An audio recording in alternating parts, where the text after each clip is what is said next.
In the long story of monarchies, kings have ruled with crowns upon their heads, thrones beneath them, and armies at their command. They were believed to be chosen by God, placed above ordinary men, untouchable, sacred. To question a king was treason, to defy him was rebellion, and to execute him was unthinkable. Yet, in the year 1649, the unimaginable happened. Britain put its own king on trial, and with the eyes of the world watching, it severed his head from his shoulders. The man was King Charles I of England, Scotland, and Ireland, and his death would mark one of the most shocking turning points in the history of monarchy itself. But why did Britain execute its own king?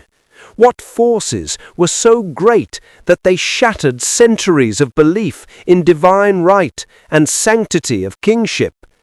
The answer lies in the turmoil of the 17th century, in the clash of religion, politics, and power, in the personality of a stubborn king, and in the resolve of a people who demanded a new order.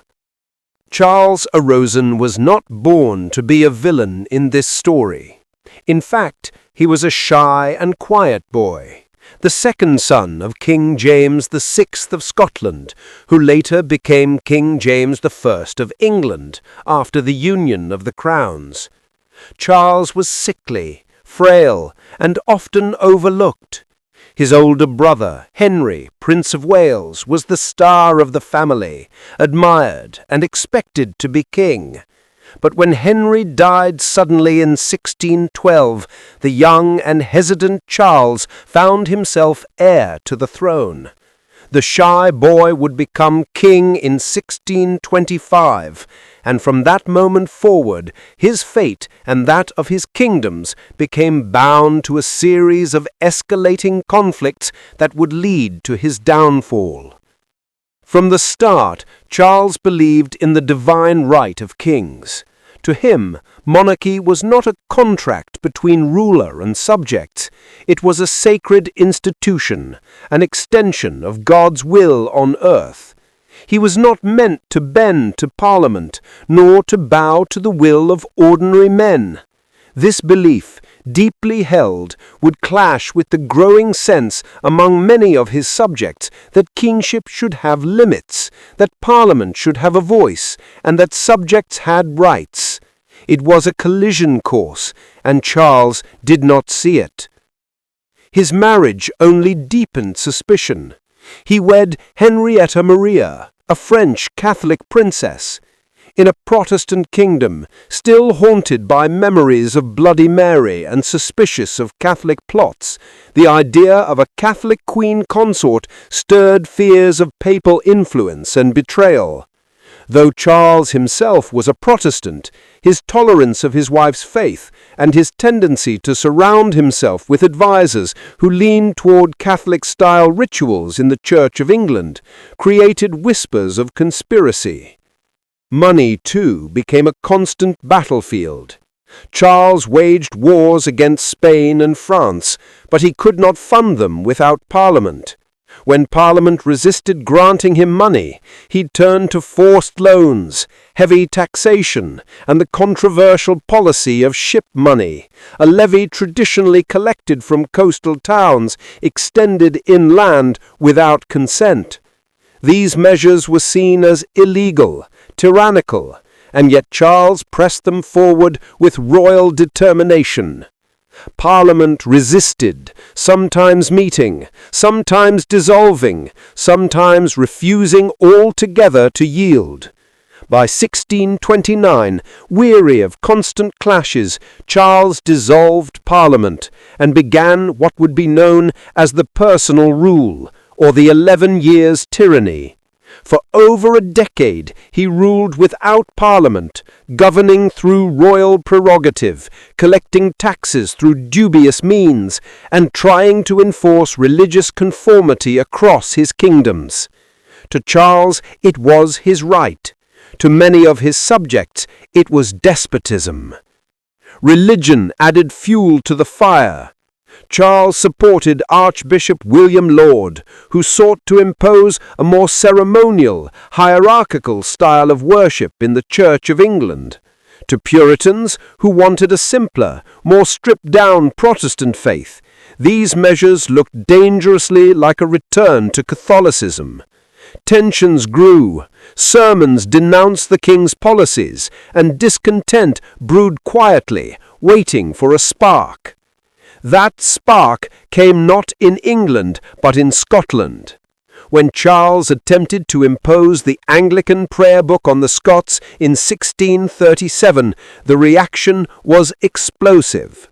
Scotland, fiercely protective of its Presbyterian tradition, erupted in riots and resistance. The National Covenant was signed, a declaration to defend Scottish religion against the king's interference. War followed, the bishops' wars, and Charles, in desperate need of money to fight, was forced to call Parliament again. But Parliament had changed. The men who gathered there in 1640 were emboldened, determined to resist what they saw as royal tyranny. This was the Long Parliament, and it wasted no time in curbing Charles's power. Advisers were impeached, hated officials were executed, and the king's policies were rolled back. Parliament even declared that it could not be dissolved without its own consent. Charles had lost control. By 1642, the fragile relationship had collapsed entirely. Charles attempted to arrest 5 members of Parliament, a bold, disastrous move that outraged the City of London. When the attempt failed, he fled the capital. Both sides raised armies. The English Civil War had begun. For 4 years, England was torn apart. Cavaliers, loyal to the king, clashed with Roundheads, supporters of Parliament. At first, Charles's forces held their ground. He was brave in battle, admired by those who followed him. But Parliament had organization, resources, and eventually, under the leadership of men like Oliver Cromwell, a new model army that was disciplined, determined, and relentless. By 1646, Charles was defeated. He surrendered not to Parliament, but to the Scots, hoping for more favorable treatment. But even in captivity, he plotted, negotiated, and maneuvered, playing one side against another. His refusal to compromise sealed his fate.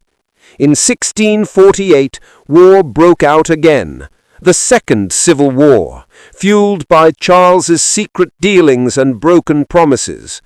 This time, Cromwell and the parliamentarians saw him not as a misguided monarch, but as a man who could not be trusted, a man who would plunge the kingdom into endless bloodshed to save his throne. Victory was swift, and the mood hardened. The army, radicalized and weary, demanded justice. In January 1649, the unthinkable happened. A king was put on trial. Charles I was charged not with crimes against individuals, but with crimes against his people, with treason against the very nation he was meant to rule. The courtroom was tense, unprecedented. Charles stood proud, refusing to plead. To him, no court had jurisdiction over a king. To him, he was above the law. But the law was changing. For the first time, the will of the people, or at least the will of Parliament and the army, claimed supremacy over the crown. On January 27, 1949, Charles was found guilty. He was sentenced to death. The verdict shook Europe. Kings and princes across the continent could scarcely believe it. The execution of a monarch was not merely a punishment, it was a revolution. On January the 30th, Charles was led to a scaffold outside the banqueting house in Whitehall. Dressed in 2 shirts so that he would not shiver in the cold and appear afraid, he addressed the crowd with dignity. He insisted he was a faithful king, a defender of liberty, unjustly condemned. Then, laying his head upon the block, he gave the signal. With one stroke of the axe, the king was dead. A moan rose from the crowd, stunned and sorrowful. The unthinkable had become reality. The monarchy had been broken. England became a republic, the Commonwealth, governed by Parliament and the army under Oliver Cromwell. But the execution of Charles I left a mark that would never fade.